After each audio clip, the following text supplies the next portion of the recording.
Welcome and thank you for standing by. Today's call is being recorded. If you have any objections, you may disconnect at this time. I would like to inform all participants that you will be in a listen-only mode until the question and answer sessions of today's conference. I would now like to turn the conference over to Mr. Andrew Schlack. Thank you, sir. You may begin. Great. Thanks, Tasha. Welcome, everyone, on behalf of the CDFI Fund to today's webinar, which is related to the fiscal year 2021 CDFI Fund Financial Assistance and Technical Assistance Program application. I'm Andrew Schlack. I'm an Associate Program Manager on the CDFI Program and Native Initiatives team, and I'm joined today by several colleagues, including Amber Bell, who's the Program Manager of the CDFI and Native Initiative programs, as well as Elizabeth Hoffman and several of our other colleagues who will be guiding us through today's question and answer session, which again is for CDFIs that are interested in applying for either financial assistance or technical assistance in the 2021 round.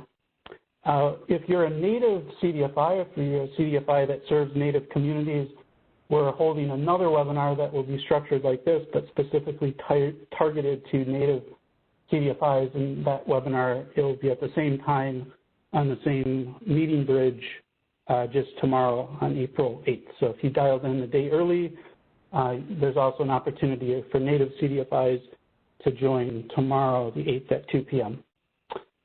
Just a couple of housekeeping items before we get into today's materials, which again is mostly designed to answer questions that folks might have that have called in today.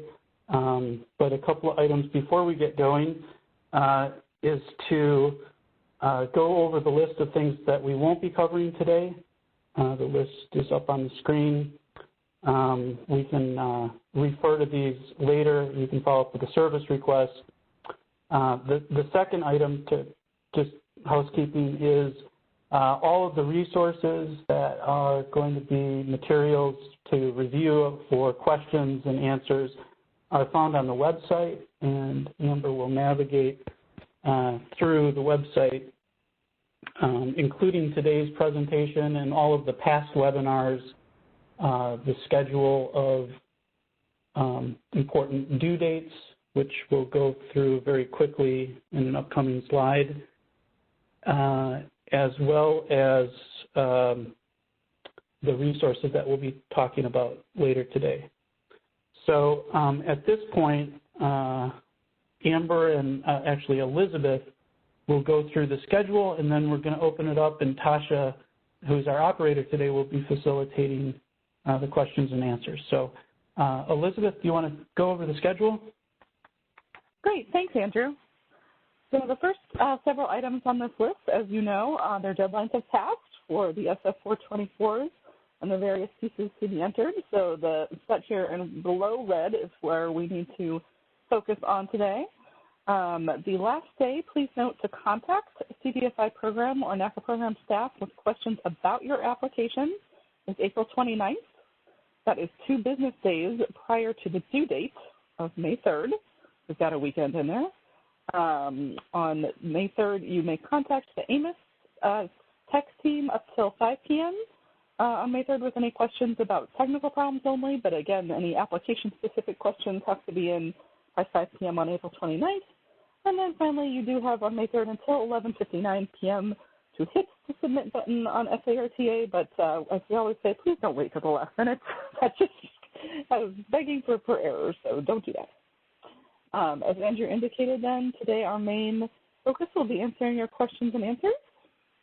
We'll answer your questions, like question and answer format. And I will also note that we, for phone questions, it's just a little bit easier to dialogue back and forth if you have any follow-up questions or if we miss a nuance. So please ask your question over the phone rather than the chat feature. With that, I will ask our operator, Tasha, to provide the instructions on how to tee up the first few questions.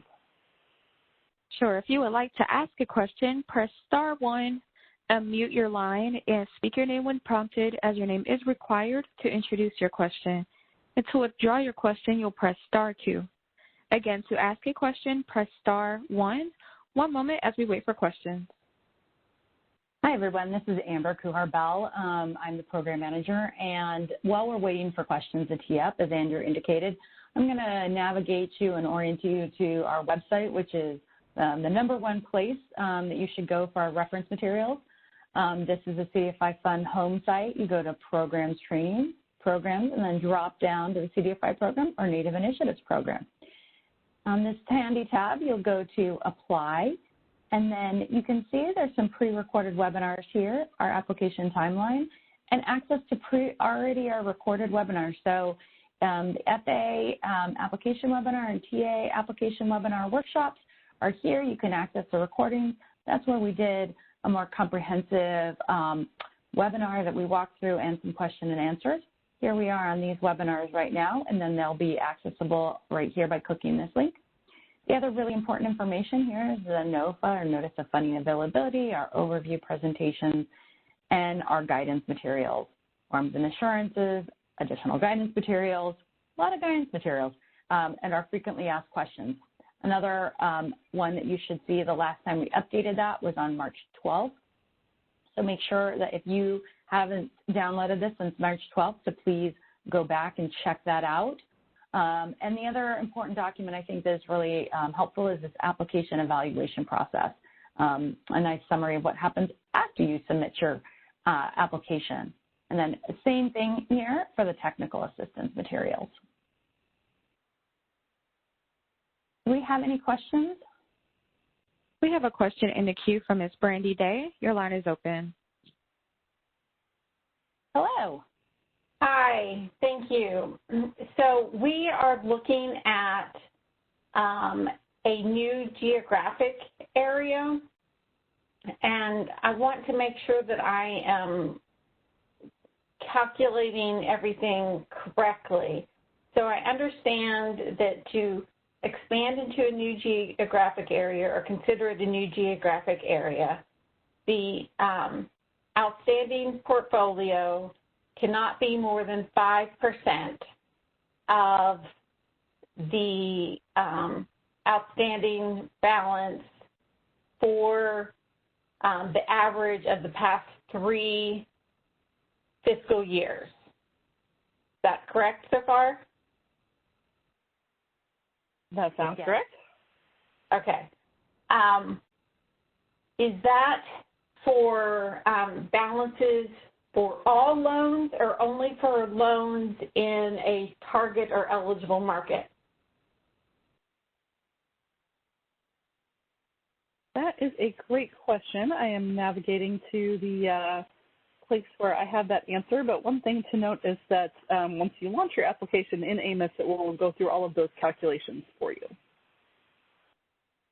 So I'm showing here, I believe it is the total, there'll be your total portfolio outstanding in eligible markets or target markets for the last 3 historical years that are averaged. Okay, so not our total portfolio, only those in target or eligible markets. I believe so. Okay.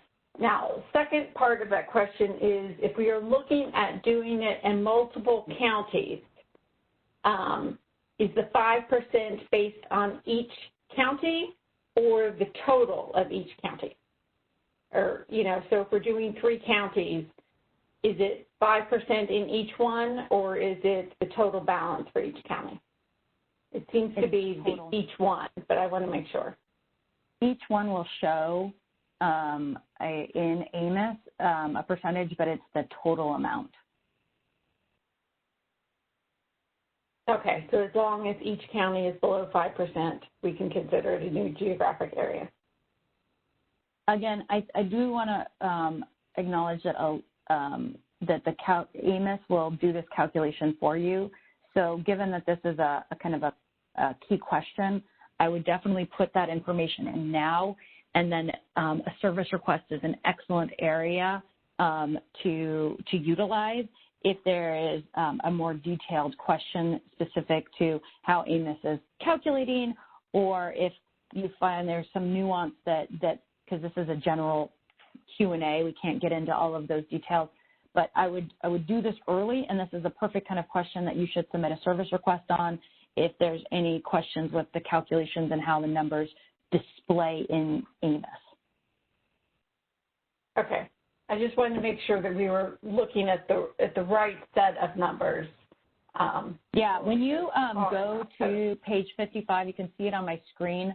The guidance shows you the description and the notes and guidance on what's going to be calculated and what the 5% is. So I would go there specifically for what's written down. Okay, yeah, I just wanted to make sure that I was reading it correctly and it didn't address the eligible target market. So I think we're good then. Thank you very much. Great, and I just wanted, I'm glad you asked this question too. We need you to put in the exact counties too. I think in the past we've had some errors where people said, you know, in the narrative that it's applying, you know, to you know, specific counties, and then when you get to the point where you're inputting data, it says statewide, and because that statewide already has activities in it, that's not the correct way of completing this. It's not consistent with the guidance. So I'm glad you're at the point where you're asking for the specific counties, but we do need you to explain, you know, if you're expanding from like a 7-county service area in a one state, when it comes time to actually enter the data under that input, that you detail out the additional counties that you're putting in. Don't just lump them all into one state, as that's caused an error in the past. And that's it. Thanks. Just as a reminder, to ask a question, press *1 and speak your name when prompted. Do we have any additional questions? There are currently no questions in the queue. So this is Amber, and I'll fill in until you guys ask some more questions. But one of the things that I'd like to direct you to is these frequently asked questions, and specifically, we got a lot of people that asked that have applied to Rapid Response Program. That deadline is closed. And however, these two, if you're applying for financial assistance, the two applications do interact.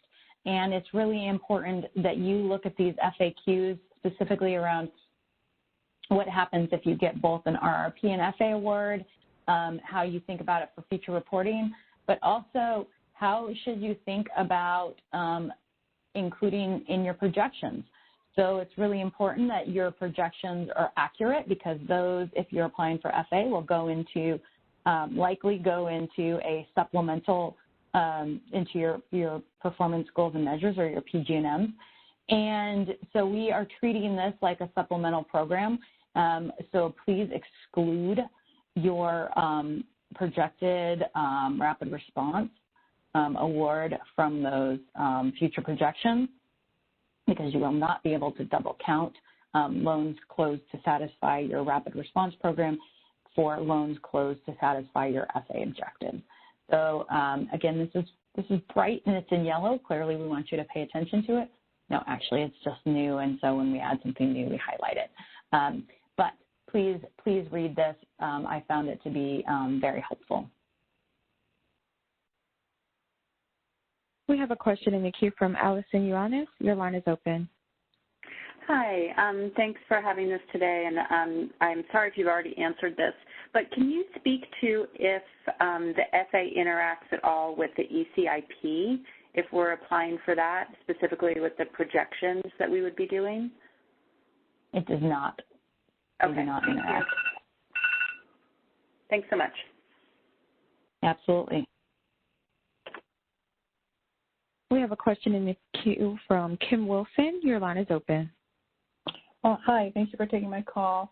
This is our first time applying for a grant, and I was in a webinar yesterday with a CUNA and a consultant, and he stated that with an FA, that the purpose should only be for loans, and that was not how I was interpreting what the awards can be used for.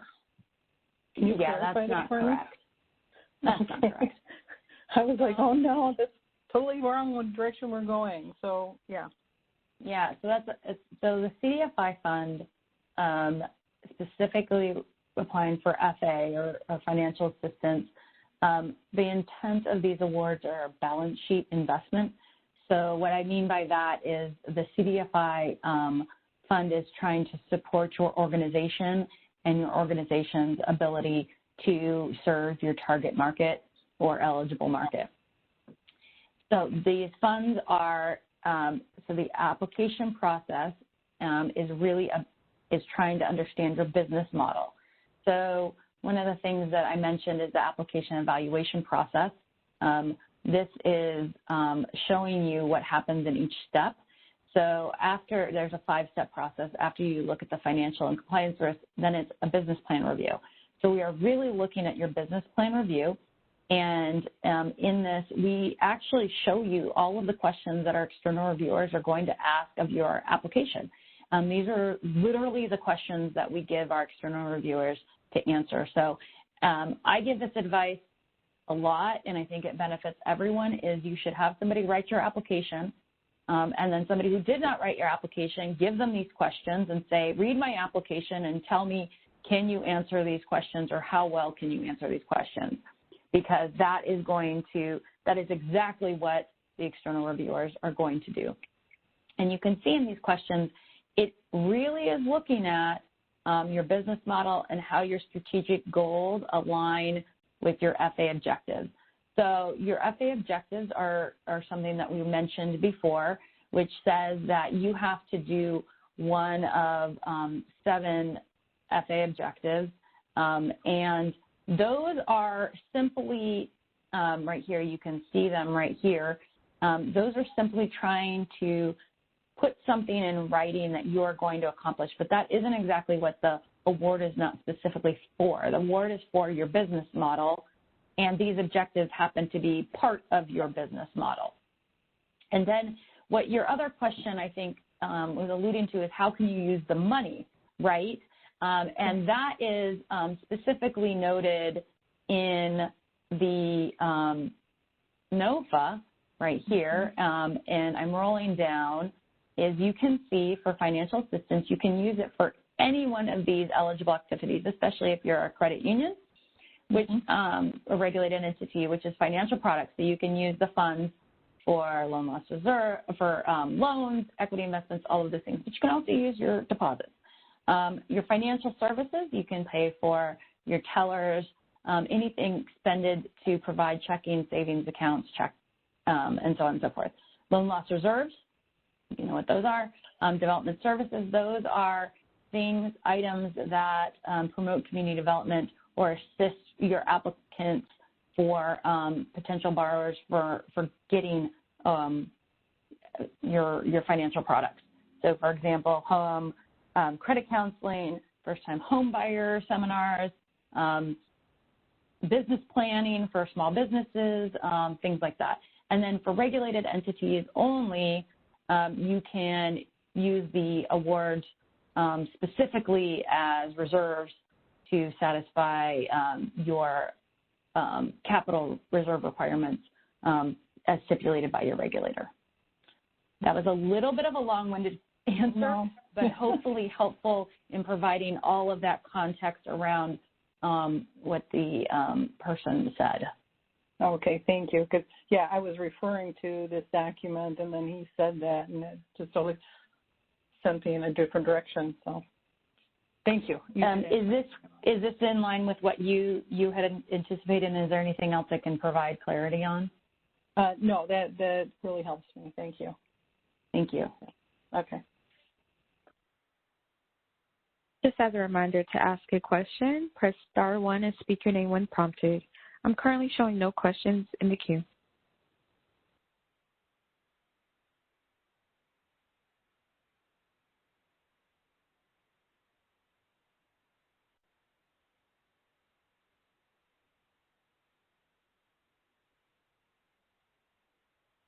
Stacy Belinsky, your line is open. Thank you. I just have a quick question regarding the development services you just talked about. The question has come up regarding whether or not that those funds could support sort of the post-loan assistance that's provided, or is it specifically around, you said like kind of the pre-financing services to get them to be able to have the financing products? No, it can be, it says, well, actually right here, it says prepare or assist current or potential borrowers or investees. So if you have a small business that you've invested in and given them a loan and they need some additional help due to COVID or assistance preparing for, a PPP loan or something like that, that would count as well. Thank you. I think the really important thing is the application itself doesn't ask you to delineate which of these FA activities you're going to expend your funds in. However, the use of award report will ask you where you've spent the funds, so you do have to track this. So just make sure that you have, your documentation in case you're ever asked for it.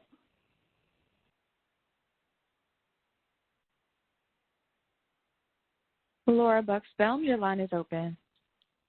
Oh, great. Thank you. Thanks for doing this.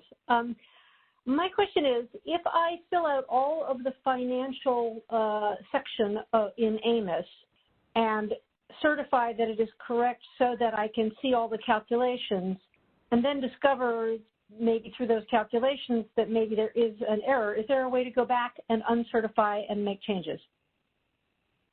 Hi, this is Elizabeth. Absolutely. Andrew, so many of us know this answer. We're all eager to provide you the right answer. Yes, if you go back, if you realize something looks off, and you can go back to your application financial data. Once you change a field there, it will automatically sort of Oops. I am suddenly getting an echo. My apologies. Let me turn this over to someone else. Elizabeth, this is Andrew. I can chime in here. So as soon as you make a change to any of the inputs on the application financial data inputs tab, it will unselect, and you save it, it will unselect, and you'll have to go through the validation process all over again, and you won't be able to submit your application until you've validated that it's all correct. So that is the sequence by which you need to make a change in your application financial data inputs, and you've certified it. You'll have to go through the same certification validation process again. It will reset it for you. That's great. Thank you very much. Of course. Just as a reminder, to ask a question, press *1. Tyler Smith, your line is open. Thank you so much, and thanks everyone for doing this. These are super helpful. So this is first-time applicant, TA, and we're an existing operating nonprofit, but we're creating a new entity to be the applicant because what I'll call the sort of, quote, parent currently operating entity really is not in a position to meet the predominant business activities, tests, et cetera. So in the application, a lot of this seems fine and workable because, like narrative questions, will talk about things in terms of historic and or projected or anticipated goals and so forth. So that kind of makes sense. But unless we say something about the quote-unquote parent nonprofit, or put another way, I would think it would be helpful for the reader to see how the experience of the folks at the parent level are really going to kind of bleed over and really populate the operational and mission capabilities of this new applicant entity. I mean, any thoughts or techniques of what would be helpful for the reader of the application in that context? Yeah, so this is Amber. What I want to start with is just to make sure, has the entity that's going to become the CDFI have their EIN and that's what they submitted as their SF424, or did the parent submit the SF424? Well, I listened to one of your last webinars, so we absolutely had the new entity submit the 424 and EIN, DUNS, et cetera. I am so happy to hear that. That's music to my ears. So, yes, what you do in your narrative is you absolutely can talk about the parent company and their experience and how that is going to help you achieve the question. So in each narrative question, and I can open up the guidance, here on my screen is you'll see the questions here, and then when you're responding to them, you can reference the tables, and all of the financial information and everything should be only of the applicant, and that applies to FA and TA,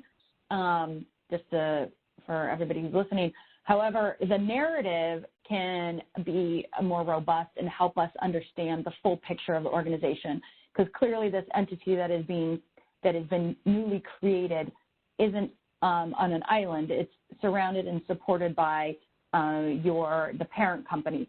And so anything that helps us understand how the entity is going to become certified in the next period is also helpful. And I think, the parallel for FA is the CDFI itself is the only one that can put information into the financial tables. So the unconsolidated audit, if you're a consolidated entity, only the applicant's financial information can be put in. However, clearly entities are complicated, and in the narrative portion, you can talk about partnerships and subsidiaries and how you look and serve your target market through your many different arms. Did that answer your question, sir? It really does. Thank you. I appreciate it. Wonderful. I'm currently showing no additional questions. Just as a reminder, to ask a question, press star 1.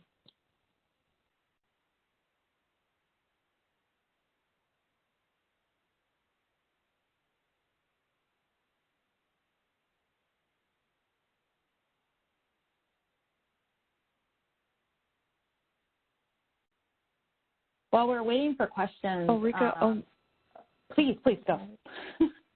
Aretha O'Neill, your line is open. Hi, my name is Aretha O'Neill. I'm very much getting started. I'm trying to get certified, but I am listening today, and all of this is real. It's strange to me, and I'm really just listening to learn some things, but I'm just getting started. I'm trying to get CDFI certified, but I am listening in today. And am I also supposed to join in the meeting on tomorrow as well? No, you don't have to. If you haven't gotten certified and your organization is thinking about getting certified, and you haven't, if you've submitted an SF-424 already, then you can still apply for technical assistance awards. As mentioned in the previous caller, you do not have to be certified in order to apply for technical assistance awards. You can get up to $125,000 if you can demonstrate that you can become a certified CDFI within a 3-year period and submit a certification application within 2 years.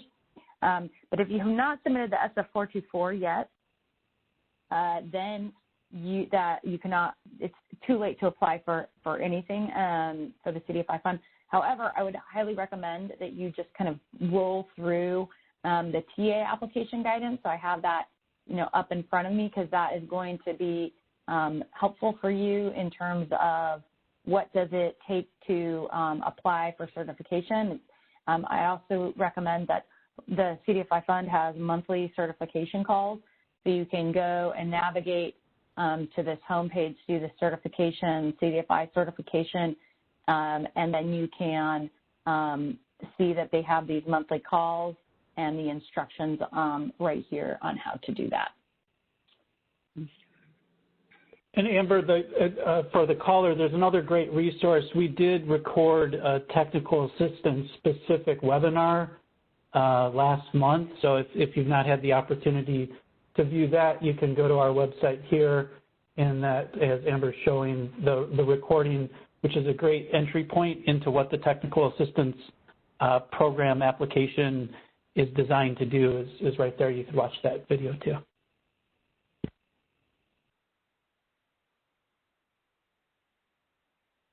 Everett White, your line is open. Hey, good afternoon. This is Everett White. Question about PPC, and specifically whether if you got a PPC award, whether the loan has to be in a qualified or an eligible census tract within a PPC if it's in your target market. Excuse me. So the NOFA says that it could be in a expended in a PPC that's in your target market or in an eligible market. And the guidance on page 80 looks like it requires it to be in an eligible market regardless of whether it's in your target market. Does that make sense? Yeah, no, it's the NOFA is the binding rule, so it should be in a PPC county in your eligible market, target market. Okay, perfect. Which is in line with all of the other guidance materials for what counts. Great, and for what it's worth on page 80, that it can be read that way. It just wasn't clear, so thank you for that.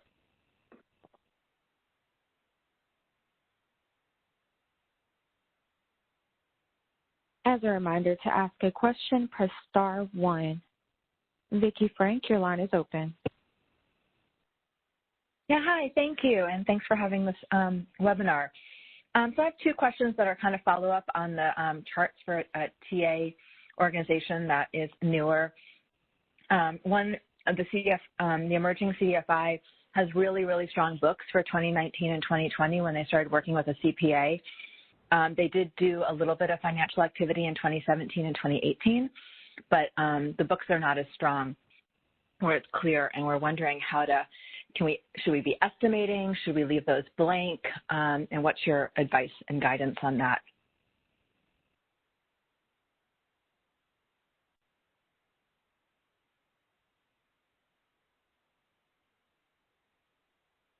So because there's no audits historically, this is Amber.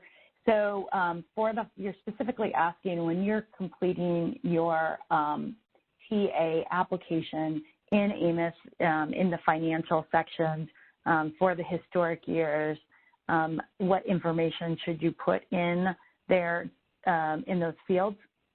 Yeah, we have really thought and also for which years to attach the unaudited financials. So we have, really clear financials for both 2019 and 2020, and a balance sheet kind of for 2018. But in terms of, the lending portfolio and kind of exactly how many loans, and for 2017 and 2018, those numbers are a little sketchier. They were moving into kind of a QuickBooks standard system. Yeah. And so we're trying to figure out how much effort we should try to put into obviously making that as perfect, or should we just leave them blank, or should we estimate, if we're not really confident in those numbers for 2017 and 2018. Andrew has a really good answer for you. Great. Yeah, Vicki, this is Andrew. So, and then for other callers too, so we get a lot of TA applicants who might just be starting off in their organization. They're a very nascent group, and a lot of groups might not have a financial track record to be putting in application financial data. And so the advice the guidance is to enter zeros where obviously you don't have data, and that when the application, when we analyze this, we analyze in the context of how seasoned an organization is, if you will, and how much track record is behind them. So completely understand that there is a lack of data or, inadequate accounting systems when a group is getting started, and that the data that you would be including for application financial data inputs, there's guidance that if you don't have audit or internally prepared financial statements in any of the periods, there's sort of I think it's in the guidance of a canned response about, as a nascent CDFI, we lack the financial statements to attach to this, required section in the application. So that's where I would guide you. Completely understand the context you're driving at. Where you do have audited information, obviously you're going to provide the audit and enter that data, and where you don't, that's consistent with the guidance that we've had published. Okay, yeah, obviously if there's no activity, I know to leave it blank, but since in this case there was actually activity happening, but we just don't have really good records, and so we were trying to figure out what to do for those previous years. I have one other question. Vicki, this is Amber. I'd like to just point out on my screen also we have question 11 here. Let's see, you should talk about your financial health and anything else that may impact the performance. You can discuss that. You can also talk about any risks, because that would be theoretically a risk or could be perceived as one, so you can talk about it here. Great, thank you. And then one other quick question. If a emerging CDFI applied for certification prior to, like, say, January 10th or in December of 2020, and they have not yet heard about their certification, should they 100% complete Section 1, or should they hold off and wait to see if they get certified by May 3rd before the application? And do you have guidance on that? So this is Andrew. Andrew can answer. Yeah, so if they launched an application and the certification, they have not become certified yet, that section will default and be required basically. There's no choice really because it's determined at the point they launch the application. If the organization becomes certified at any part of the open application process and they have not, this is the key point, they have not yet submitted their application, then we can, depending on how much data is in there, right, we can turn off that section, but we need to do that via a service request. So it does save a little bit of, writing time if you've already become certified and you don't want to fill out Section 1. But the key point is there, we will not be able to unlock an application that's already been submitted. But if you are certified during this open application period, before May 3rd, and you would like us to turn off that section, you just need to submit a service request with the, applicant's name and reference to the application number in the request. And I would like to say that this is not a last minute. You can't just ask for a service request on May 3rd and expect it to be turned around quite quickly. So these things take time. There's no guarantee that it will be done within 90 days. And so that is, the CDFI fund is not giving you advice on when to start your application. We are simply saying that on May 3rd, no matter what happens at 11:59 p.m., it's getting shut down. Perfect. Thanks, Amber. I appreciate all of your responses. Yeah. And just to run through the scenario, so if you do submit it and, say on today, April 4th, 7th, and you get certified on April 30th, what will happen during the review period is that it will be noted that Section 1 is no longer applicable, that the applicant has been certified. And just to close the loop there. Yep. Okay, thank you. That's great. Of course. I'm currently showing no additional questions. However, to ask a question, press star 1.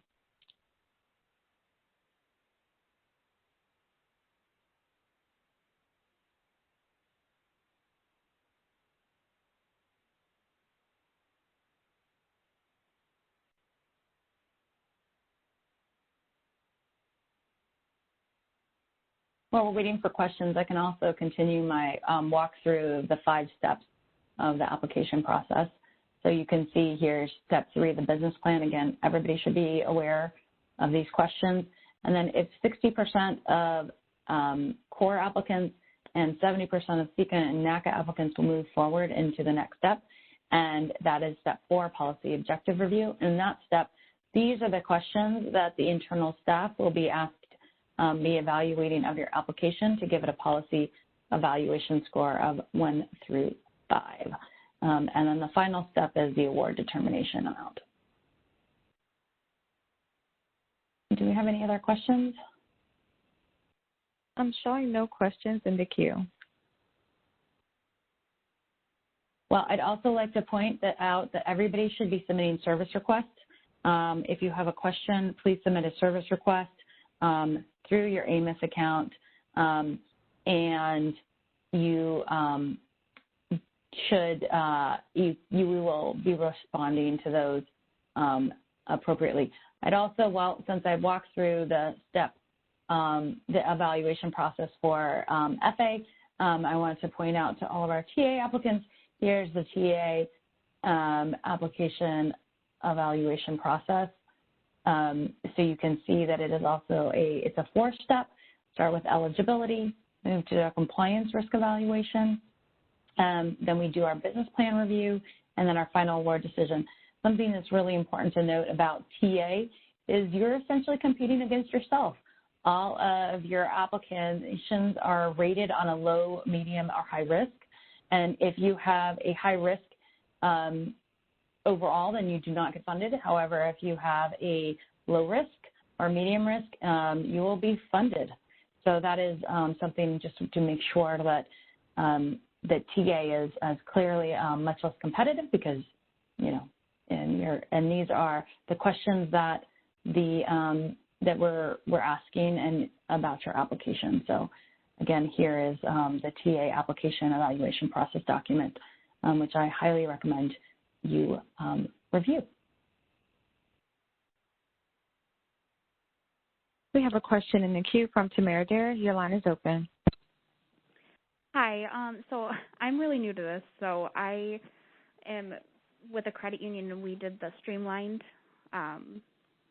application, and haven't submitted it yet. So my question is, will we have to wait until next year to apply for any benefits if we are certified? So great question.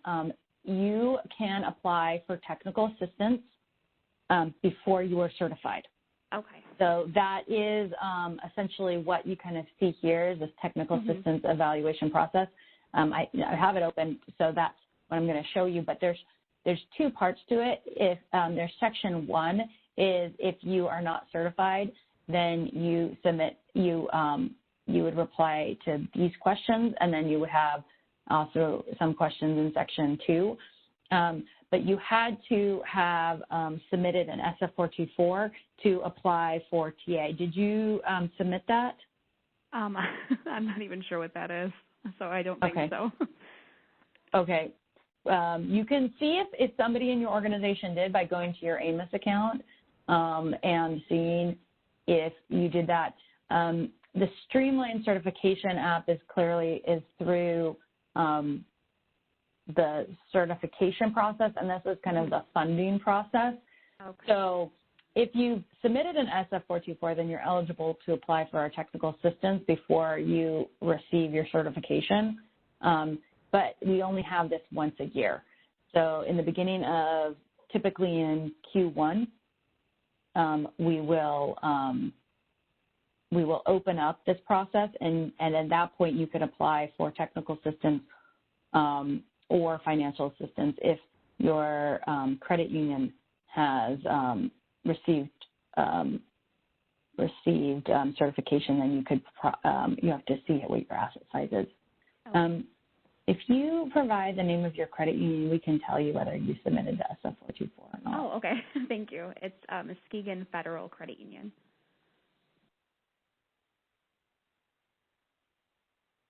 Great. And Muskegon, M-U-S-K-U-G-O-N? Right, yep. Great. We'll look that up and get back to you shortly. Okay, thank you. I'm currently showing no additional questions. To ask a question, press star 1. And hi there, this is Elizabeth Hoffman. The Muskegon Co-op Federal Credit Union did, looks like, submit your SF-424. So that means that you are eligible to apply for TA this year.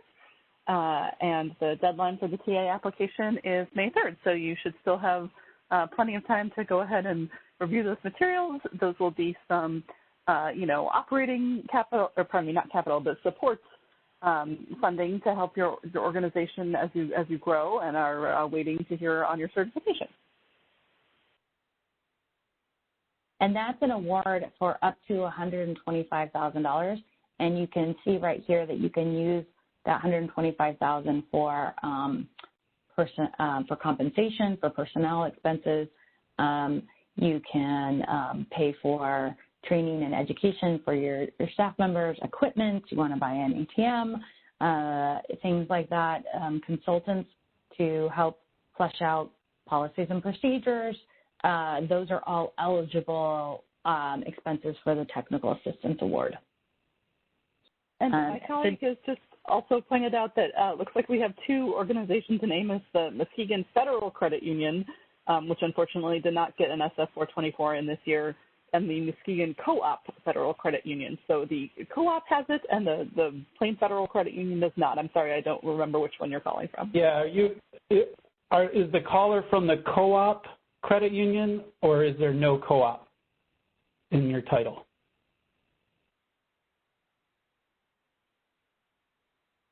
I think she's off the line yet, but okay. Well. So that answers your question. If you have it, you can. If you don't, you don't. Any other questions online? Yes, Kim Wilson, your line is open. Yeah, just to clarify that last caller, she's with Muskegon Federal Credit Union, and I'm with Muskegon Co-op Federal Credit Union. So we have our designation already, and they don't then. Yeah, and you're in then, and they did not submit an SF424. Okay. Sorry. Thank you. So it's thank you for clarifying that. Yeah, names are too close. Glad to see there's such a rich credit union environment in Muskegon, Michigan. That's great. Oh yeah, we good presence here. So that's awesome. No, thank you. Everett White, your line is open. Thank you. Question about the minimum award for minimum base award for SECA applicants, and you may not be able to shed any light on this, but there was a pretty big jump from the 19 round to the 20 round in the minimum award, and then it looked there was a pretty big decrease from the 20 round to the 2021 round. And I wonder if you could shed any light on that process, or if you're anticipating making more SECA awards in smaller amounts, or if we can learn anything from that. So that change was a technical fix to ensure that every CDFI is eligible to apply for TA or FA. And the information in the NOFA is what we can share about the average award size. Great. Okay. Thank you very much. Tamara Durr, your line is open. Oh, I was just calling back, but looks like Kim already addressed that for me, that we're the Muskegon Federal Credit Union. And so would that mean I would have to wait until next year to apply for any funds then, since we are not certified? Or since we didn't submit yes. forms? Okay. Yeah, the issue being that you missed the SF424 deadline, which was approximately 3 weeks ago. So just put a note on your calendar. We try to retain more or less the same schedule, but come next December, you'll want to be paying attention to the SF424 deadline as the initial step. Great. Thank you. Just as a reminder, to ask a question, press *1.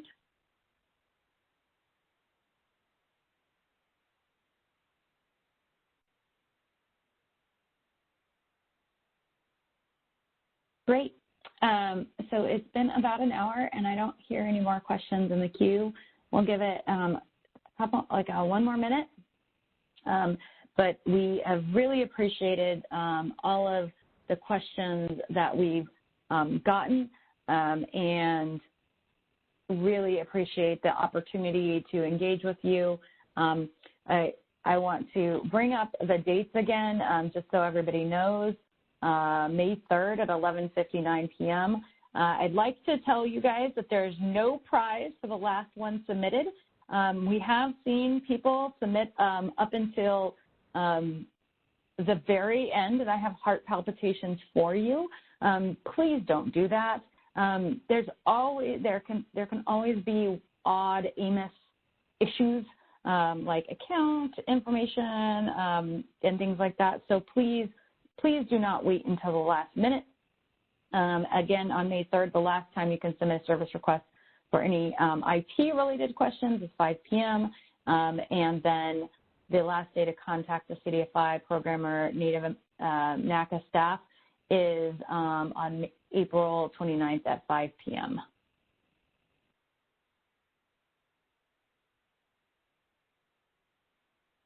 I'm still showing no questions in the queue at this time. Great. Well, thank you guys so much for joining us and for your wonderful questions. We hope this was useful, and we look forward to reading all of your applications. Thank you.